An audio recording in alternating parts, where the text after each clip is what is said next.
राष्ट्रपति के अभिभाषण में राम मंदिर की चर्चा नहीं है, 370 धारा समाप्त करने का उल्लेख नहीं है और शादी ब्याह के समान कानून बनाने के बारे में भी जिक्र नहीं है। आपने स्वदेशी का भी परित्याग कर दिया और ये बातें इस तरह से कही गई हैं जैसे ये बातें कहने वाले हमारे इस परित्याग से बड़े दुखी हैं। वो तो इन बातों की आलोचना करते रहे हैं, हमें इसलिए दोषी ठहराते रहे हैं कि हम राम मंदिर बनाना चाहते हैं। 370 हम खत्म करने की बात कर रहे हैं, हम देश की एकता कैसे कायम रखेंगे। राम मंदिर आंदोलन के पहले से ही बीजेपी नेता खुलेआम राम मंदिर बनाने की बात करते आए हैं। अपनी वाक्पटुता और हाजिर जवाबी से विपक्षियों का मुंह बंद करने वाले पूर्व पीएम अटल बिहारी वाजपेयी भी राम मंदिर को लेकर संसद में खूब गरजे थे। अटल बिहारी वाजपेयी ने 1996 में संसद के अंदर राम मंदिर का मुद्दा उठाया था। लोकसभा में एक भाषण के दौरान पूर्व पीएम ने कहा था कि हमें इसीलिए दोषी ठहराया जाता है कि हम राम मंदिर बनाना चाहते हैं। हम चाहते हैं कि राम मंदिर बने, धारा 370 हटे, लेकिन हम ऐसा नहीं कर सकते क्योंकि हमारे पास बहुमत नहीं है। पूर्व पीएम अटल बिहारी वाजपेयी ने अपना ये यादगार भाषण 1 जून 1996 को लोकसभा में दिया था। उनके इस भाषण में सत्ता, राम मंदिर और धारा 370 को हटाने का जिक्र था। उन्होंने कहा था, राष्ट्रपति के अभिभाषण में राम मंदिर की चर्चा नहीं है, धारा 370 की चर्चा नहीं है। आपने अपने स्वदेशी का परित्याग कर दिया। हमें इसीलिए दोषी ठहराते रहे हैं कि हम राम मंदिर बनाना चाहते हैं। 370 हम खत्म करने की हम बात कर रहे हैं। अटल बिहारी वाजपेयी ने सदन में खुद पर लगे सत्ता लोभ के आरोप पर कहा था कि मुझ पर आरोप लगाया है कि मुझे सत्ता का लोभ हो गया है। मैं 40 साल से सदन का सदस्य हूं। जनता दल के साथ मैं सत्ता में भी रहा हूं। हम कभी सत्ता के लोभ के लिए गलत काम करने के लिए तैयार नहीं हुए। पार्टी तोड़कर सत्ता हासिल करना, अगर ऐसी सत्ता हाथ में आती है तो मैं ऐसी सत्ता को चिमटे से भी छूना पंसद नहीं करूंगा। भगवान राम ने कहा था, मैं मृत्यु से नहीं डरता, अगर डरता हूं तो बदनामी से डरता हूं। सुनिए इस दमदार भाषण को। हमारे फिर एक दूसरा आरोप लगाया जा रहा है, आरोपों की झड़ी लगाई जा रही है। आपने अनेक महत्वपूर्ण मुद्दों को छोड़ दिया।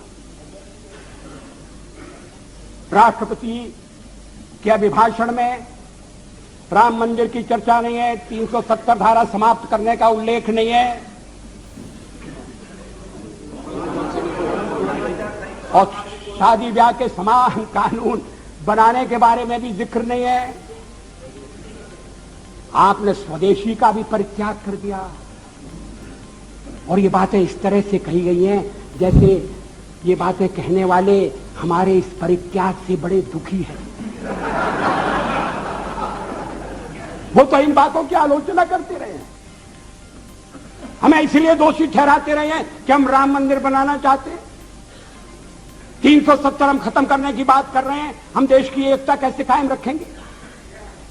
शादी ब्याह का समान कानून हो, भले ही संविधान में लिखा हो, भले ही सुप्रीम कोर्ट ने मोहर लगा दी हो, आप कैसे कह सकते हैं। और आप कहेंगे तो आप देश की एकता के तोड़क होंगे। और हम अगर कहते हैं कि नहीं, ये हमारे इस समय के कार्यक्रम में नहीं है, हाँ इस समय का इसलिए कि हमें बहुमत नहीं है। हाँ सही है, कोई छुपना छुपाने की बात नहीं। बहुमत मिलने से करते आखिर हम बहुमत के लिए लड़ रहे हैं। ये है cat out of bag, now cat is out of bag. आखिर हम बहुमत, आखिर हमें जो जनमत मिला है, अगर आपको उस जनमत ने स्वीकार कर दिया है तो हमें भी पूरी तरह स्वीकार नहीं किया। हम तो बहुमत चाहते थे लेकिन बहुमत हमें नहीं मिला। अब हम सबसे बड़े दल के रूप में उभरे हैं तो हमारा प्रयास है कि कोई आम सहमति से कोई चीज बने, कोई चीज चले। और इसीलिए हमने विवाद की बातों का उल्लेख नहीं किया। इस पर क्या आपत्ति है। अभी यूनाइटेड फ्रंट बनने जा रहा है, बहुत अच्छा, बन गया तो बहुत अच्छा है। अभी कार्यक्रम बनने वाला है, वो भी बन गया। तो क्या उस कार्यक्रम में मार्क्सिस्ट पार्टी की जितनी भी विचारधारा है, मार्क्सिस्ट पार्टी का जितना कार्यक्रम है, वो ज्यों का त्यों पूरे का पूरा समाविष्ट कर लिया गया है?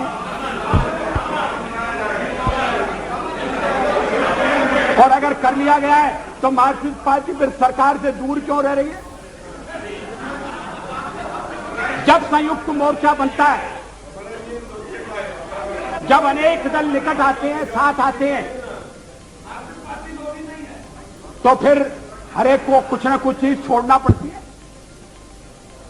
1977 में भी हम 370 के समर्थक, 70 को समाप्त करने के समर्थक थे।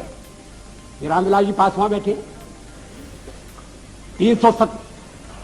1977 में भी हम एटम बम बनाने के हक में थे, लेकिन हमने जब देखा कि लोकतंत्र पर संकट आया है, बाकी की सारी बातें इस समय एक तरफ रखने की जरूरत है और लोकतंत्र को बचाने की आवश्यकता है। इमरजेंसी के कारण लोकतंत्र खतरे में पड़ा था, देश एक जेल खाने में बदल गया था। हमने कहा कि मिलकर चलें और इस आने वाले अधिनायकवाद को रोकें। किसी ने हमको उस समय नहीं कहा कि आप 370 कहां छोड़ आए, किसी ने नहीं कहा और ठीक नहीं कहा। जब आप संयुक्त मोर्चा बनाएंगे तो हर एक पार्टी को थोड़ा थोड़ा अपना छोड़ना पड़ेगा, थोड़े अपने विचारों को, कार्यक्रमों को अलग रखना पड़ेगा।